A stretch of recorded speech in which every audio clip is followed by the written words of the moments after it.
In this video, we are going to study about pathogenesis of cell injury. किसी भी etiological factor की वजह से जो हमारा सेल होता है उसमें हमारे रिवर्सिबल या फिर इरिवर्सिबल सेल इंजरी होती है, ये हम सबको पता है। तो सबसे पहले हम बात करते हैं रिवर्सिबल सेल इंजरी की। इसमें क्या होगा, हमारा सबसे पहले हाइपोक्सिया और इस्चीमिया जो है वो हमारा मोस्ट कॉमन कॉज है।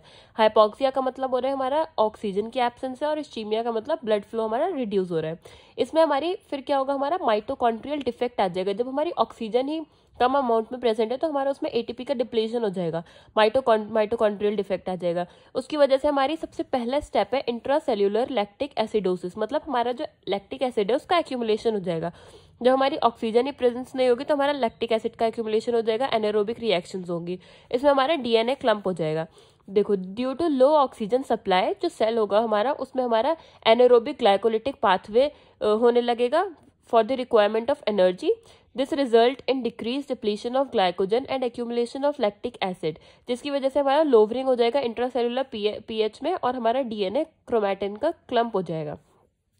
इसके बाद आता है हमारा नेक्स्ट स्टेप। उसमें क्या होता है, हमारा जो प्लाज्मा मेम्ब्रेन पंप होते हैं हमारे उसमें हमारा डैमेज आ जाएगा।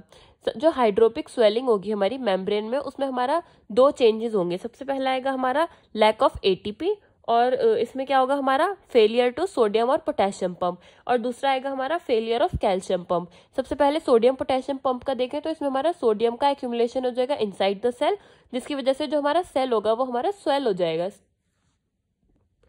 फिर नेक्स्ट आता है हमारा फेलियर ऑफ कैल्शियम पंप, जो हमारा मेम्ब्रेन डैमेज होगा, मेम्ब्रेन डैमेज होगी जिसकी वजह से हमारे कैल्शियम में डिस्टर्बेंसेस आ जाएंगी।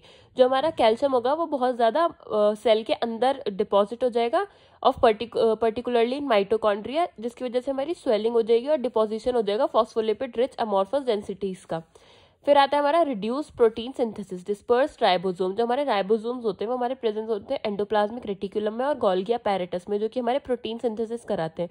जब हमारा एंडोप्लाज्मिक रेटिकुलम और गोल्गी अपैरेटस हमारा स्वेल अप हो जाएगा तो उसकी वजह से हमारे राइबोसोम्स जो होंगे वो डिटैच हो जाएंगे फ्रॉम रफ एंडोप्लाज्मिक रेटिकुलम से, जिसकी वजह से हमारा वो साइटोप्लाज्म में चले जाएंगे, जिसकी वजह से उनका फंक्शन इनएक्टिवेट हो जाएगा, मतलब वो प्रोटीन की सिंथेसिस नहीं कर पाएंगे। ऐसे ही हमारा सिमिलर रिड्यूस प्रोटीन सिंथेसिस अकर इन गोल्गी बॉडीज। गोल्गी बॉडीज से भी हमारे राइबोसोम्स डिटैच हो जाएंगे, जिसकी वजह से हमारा प्रोटीन सिंथेसिस नहीं हो पाएगा।